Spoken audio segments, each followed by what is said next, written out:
warahmatullahi wabarakatuh. Bertemu lagi dengan saya Ali Siti Fatonah dengan NIM 120420021 dari kelas KPI 4A. Di sini saya perwakilan dari kelompok 2 yang akan menjelaskan tentang media efek 2, pergeseran gaya hidup dalam masyarakat Islam. Tugas ini guna memenuhi nilai tugas struktur dari mata kuliah media tablik yang diampu oleh Bapak Dr. Kiai Haji Jujun Junaidi MAG dan Bapak Ridwan Rustandi SKOMI MSOS. Kelompok 2 ini beranggotakan 7 orang, yakni Afriani Awaliyah dengan NIM 12040020007, Ahmad Zaidan dengan NIM 12040020012, Alvin Muhammad Ramadan dengan NIM 12040020015,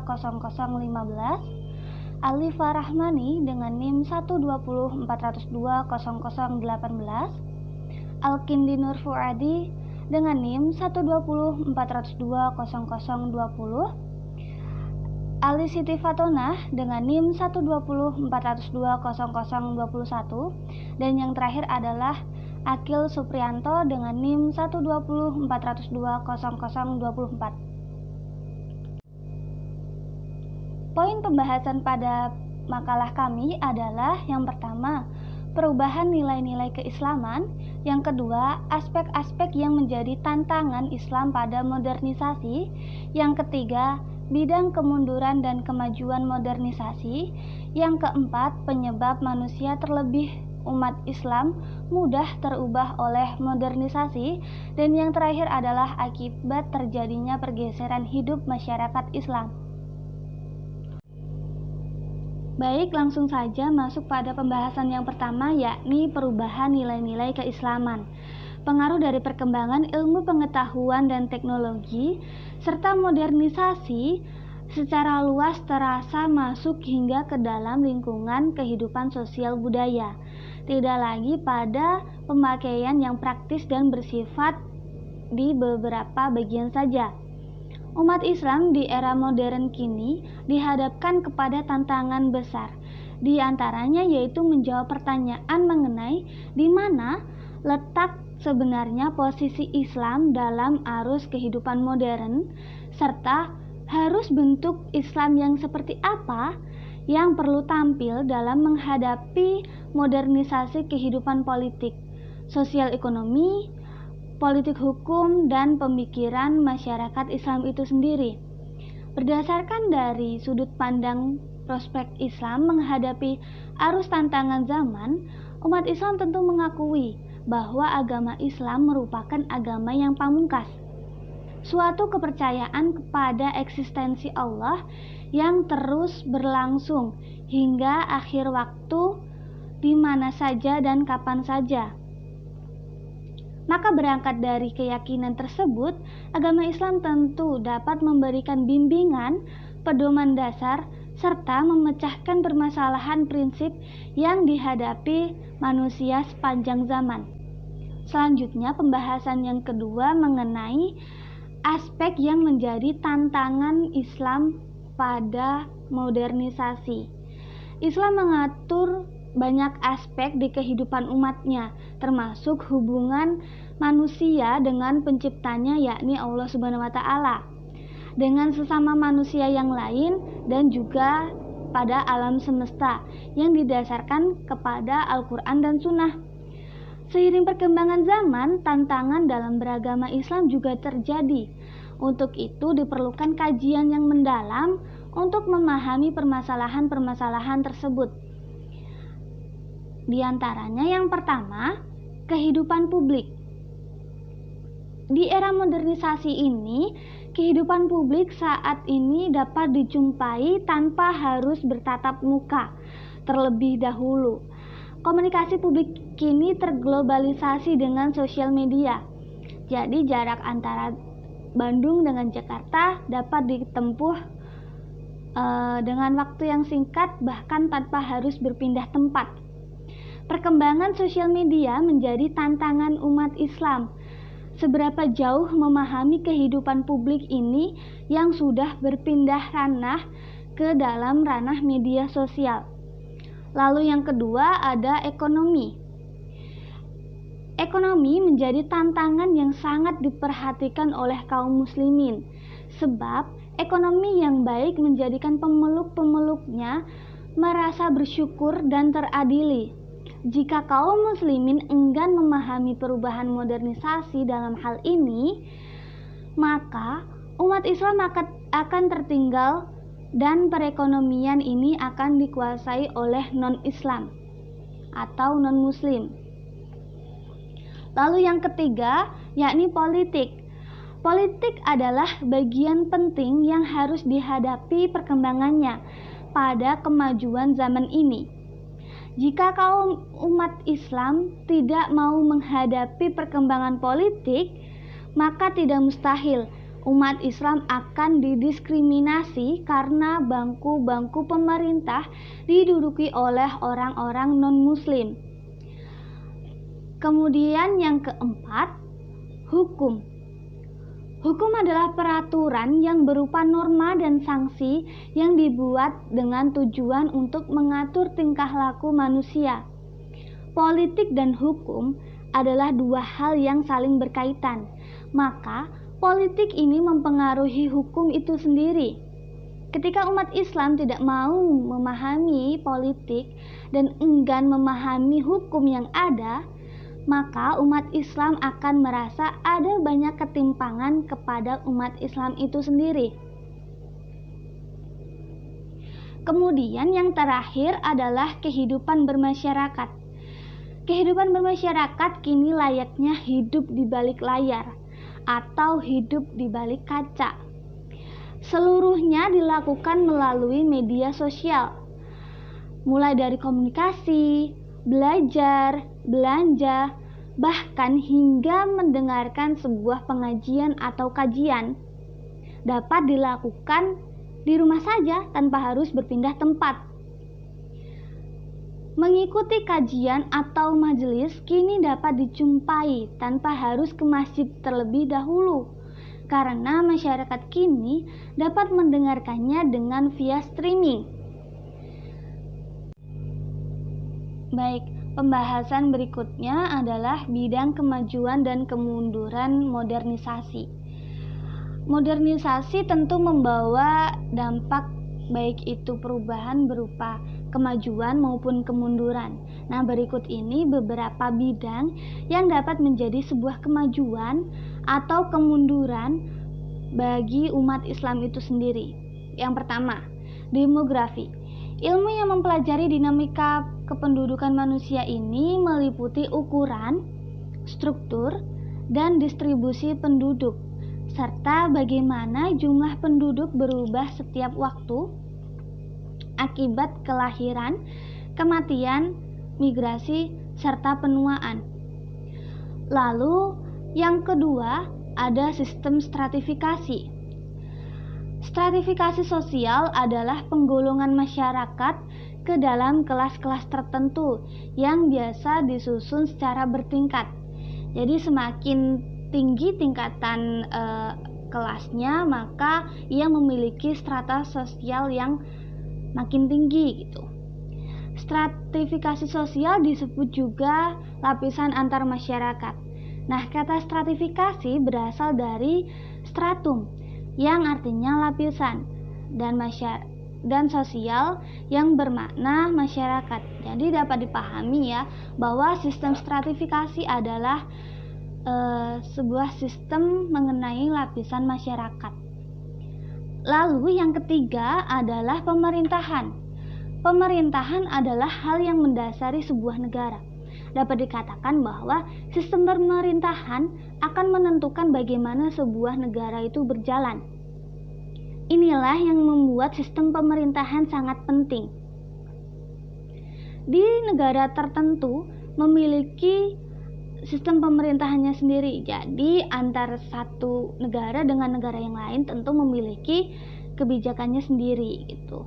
Nah, melalui sistem pemerintahan ini negara tersebut dapat berjalan sesuai dengan yang sudah ditetapkan. sistem pemerintahan ini tidak langsung ditentukan begitu saja, melainkan melalui proses yang sangat panjang ya. Lalu yang keempat, sistem keluarga.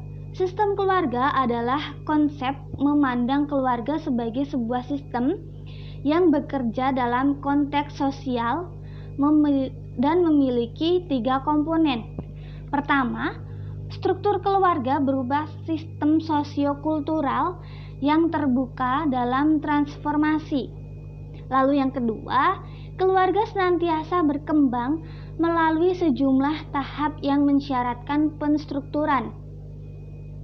Lalu yang ketiga, keluarga beradaptasi dengan perubahan situasi dalam usahanya untuk mempertahankan kontinuitas dan meningkatkan pertumbuhan psikososial tiap anggotanya. Lalu yang kelima adalah sikap. Sikap atau attitude adalah istilah yang mencerminkan rasa senang, tidak senang, atau perasaan yang biasa-biasa saja alias netral dari seseorang terhadap sesuatu. Nah, sesuatu itu bisa benda, kejadian, situasi, orang-orang, atau kelompok. Suka atau tidak suka yang muncul karena objek tertentu. Lalu yang keenam adalah pendidikan. Secara umum, pengertian pendidikan adalah sebagai usaha sadar dan terencana untuk mewujudkan suasana belajar dan proses pembelajaran untuk peserta didik secara aktif mengembangkan potensi dirinya untuk memiliki kekuatan spiritual keagamaan, pengendalian diri, kepribadian, kecerdasan, akhlak mulia, serta keterampilan yang sistematis untuk mencapai taraf hidup atau untuk kemajuan yang lebih baik. Secara sederhana, pengertian pendidikan adalah suatu proses pembelajaran bagi peserta didik untuk dapat mengerti, paham, dan membuat manusia lebih kritis dalam berpikir. Lalu yang terakhir adalah kepribadian. Nah, kepribadian adalah keseluruhan tingkah laku dari seseorang dengan suatu sistem kecenderungan tertentu yang berinteraksi dengan serangkaian situasi. Pembahasan berikutnya adalah penyebab umat Islam mudah terubah oleh modernisasi. Ada 2 hal yang menjadi penyebab umat Islam mudah terubah oleh modernisasi. Yang pertama adalah tantangan sains dan teknologi. Seperti yang kita ketahui, teknologi saat ini tuh berkembang dengan sangat pesat. Bahkan apa-apa sekarang ini lebih mudah karena adanya teknologi. Nah, ilmu pengetahuan menghasilkan produk berupa teknologi yang nantinya muncul istilah bisnis sains teknologi. Tujuannya adalah menghasilkan produk yang lebih banyak dengan pekerjaan yang lebih sedikit atau efisien, dan mengurangi keterlibatan unsur emosional ataupun spiritual dalam wilayahnya. Lalu yang kedua adalah tantangan etis religius. Modernisasi dengan sifatnya yang cenderung materialis, rasional, tanpa diimbangi dengan nalar dan rohani, maka akan memicu konsekuensi kepada bergesernya kemauan masyarakat dari keinginan alami natural will menjadi kemauan rasional saja atau rational will. Nah, memasuki pembahasan yang terakhir, yakni akibat terjadinya pergeseran hidup masyarakat Islam. Ada 3 hal yang menjadi akibat dari terjadinya pergeseran hidup masyarakat Islam di era modernisasi ini ya. Yang pertama, moral dan etika yang mengalami kemunduran. Moral dan etika mengalami kemunduran menjadi akibat dari pergeseran kehidupan masyarakat Islam. Sebab Islam mengajarkan moral dan etika yang baik terhadap pengikutnya. Jika diperhatikan, moral dan etika masyarakat saat ini telah mengalami banyak sekali kemunduran. Kita dapat melihat contoh banyaknya orang yang kini ketika diajak berbincang, hanya fokus pada gadgetnya saja. Biasanya anak-anak muda gitu kan, teman-teman lagi asik ngobrol tapi juga asik dengan gadgetnya sendiri gitu. Kemajuan teknologi berupa gadget dapat mengubah nilai hidup masyarakat Islam itu sendiri. Jadi kadang tuh memang banyak informasi tapi para pengguna itu kurang akan menyaring informasi tersebut gitu. Lalu yang kedua adalah terpaku kepada urusan duniawi dibandingkan akhirat. Seringnya kita jumpai orang-orang yang beribadah hanya untuk sebuah konten. Ini agak miris sih, karena melihat sekarang ini fenomenanya memang banyak yang demikian. Nah, atau hanya untuk dipamerkan di media sosial. Seperti alhamdulillah sudah selesai sholat duha, begitu ya. Lalu contoh lain seperti pada bulan Ramadan, banyaknya orang-orang yang melakukan ibadah hanya untuk memotret dirinya melakukan ibadah. Ya memang pada momentum Ramadan itu biasanya untuk meningkatkan keimanan kita, tetapi fenomena saat ini itu tidak berlomba-lomba untuk berbuat kebaikan ataupun melaksanakan kewajiban, melainkan berlomba-lomba untuk agar terpotret lebih baik gitu kan. Yang biasanya jarang sholat di masjid, jadi sholat ke masjid biar terpotret gitu kan. Wah, mumpung momentum Ramadan nih gitu. Lalu ketika tidak ada unsur pemotretan atau tidak tersorot kamera, maka yang dilakukan itu berbeda lagi gitu. Ya akan berkurang semangatnya gitu. Lalu yang terakhir adalah berkurangnya tokoh masyarakat, sesepuh atau orang yang dituakan dalam kehidupan sehari-hari. Nah, tokoh masyarakat ini menjadi faktor yang penting untuk menahan laju modernisasi yang berlebihan.